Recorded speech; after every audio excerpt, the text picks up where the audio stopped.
Hey guys, good news. We finally reached 1,000 subscriber milestone. You guys are absolutely amazing. I really don't know how to thank you guys for your support.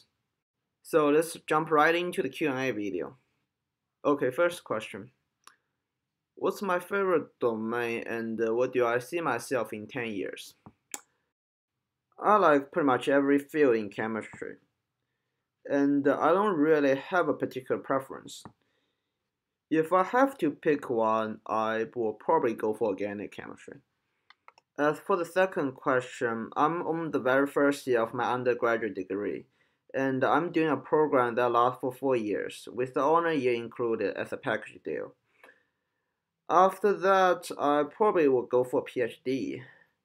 If you ask what comes after that, I am not too sure, to be honest. Maybe a researcher in a university. Okay, next question. Do I plan to make a living as a chemist? Well, again, that is pretty far away for me. I mean, I can definitely imagine myself doing something chemistry related, but not necessarily as a chemist. Okay, I'm gonna share a personal story which is somewhat related to this question. Back in year 12, I was actually thinking about studying engineering. It kind of changed after I went to the open day my uni had last year. Something deep inside of myself told me that engineering probably isn't something that I want to do. But I was still quite undecided.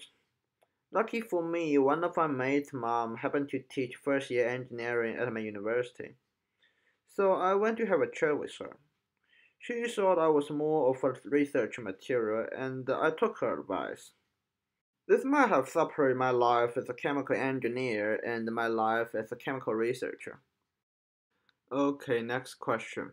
If I were to do a total synthesize series, what would it be? Well, I had one planned actually, and I'm halfway through. It starts with the most fundamental aromatic compound benzene and ends with a product phenylacetone. But don't get too excited though, I decided to call it off. YouTube is not particularly friendly to content like those, and after seeing what happens with Chem Player, I may still complete the project just for finishing what I started, but I don't think I will be posting those videos. Okay, next question. How much did my lab cost? Well, it is pretty difficult to pin down to a specific number. I didn't buy everything all at once, and I wasn't very good at keeping the record of what I have spent over the past 3 years. I think it's around $8,000 to $10,000, which includes the chemicals, the lab equipment, the glassware, the rent for the lab, and the travel expenses. Okay, I'm going to change this question a little by answering that I just graduated from high school last year. I'm gonna leave you with some room to figure out exactly how old I am. Okay, next question. Tom asks that he is a bit confused with my situation and why my lab is overseas. And can I explain this more? Well, there are lots and lots of reasons why I set my lab overseas in the first place, ranging from legal to personal to the availability of chemical and equipment. Although I do find it very annoying having to travel thousands of miles to do my projects. By the way, Tom has some amazing content on organic chemistry. I highly recommend anyone who are interested in organic field to check him out. Okay, next question. What funds my project? Well, I guess at this point, a lot of you are wondering how on earth a high school student can afford all those shit. Well, you know what? Sometimes I wonder that question myself too. I have some lovely supporters on Patreon, and if you want to be as lovely as them, you can go check out my Patreon page. I really appreciate any of your support. Okay, next question. Where do I get all my chemicals from, and what are the most dangerous chemicals I have ever dealt with? I got most of my chemical from online chemical supplier. I don't really know how to answer this question beyond that. As for your second question, there are a few chemicals I handle that would consider dangerous, such as sodium cyanide, aqueous mercury, white phosphorus, but the worst of them all has to be hydrofluoric acid. It damages the nerve system by precipitating the calcium ions, which are responsible for narrow signal transmission. I got some raw footage of me handling hydrofluoric acid. If you guys are interested, I will link in the description. Alright, next question. Where did I get all my chemistry knowledge from?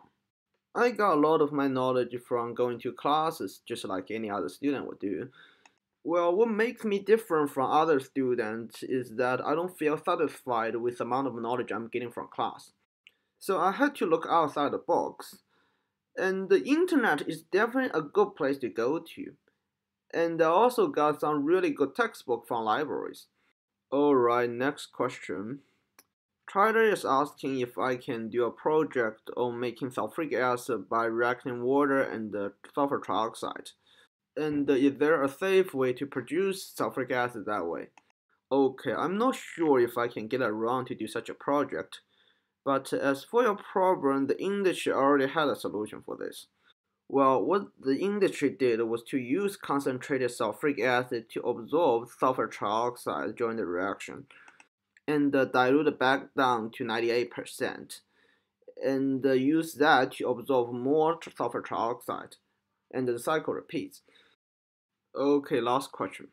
First of all, thank you very much for your blessing, and I indeed had a lot of fun doing this.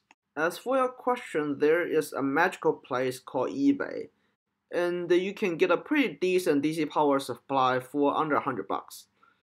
And finally, if you guys want more of those kind of Q&A video, please let me know in the comment section.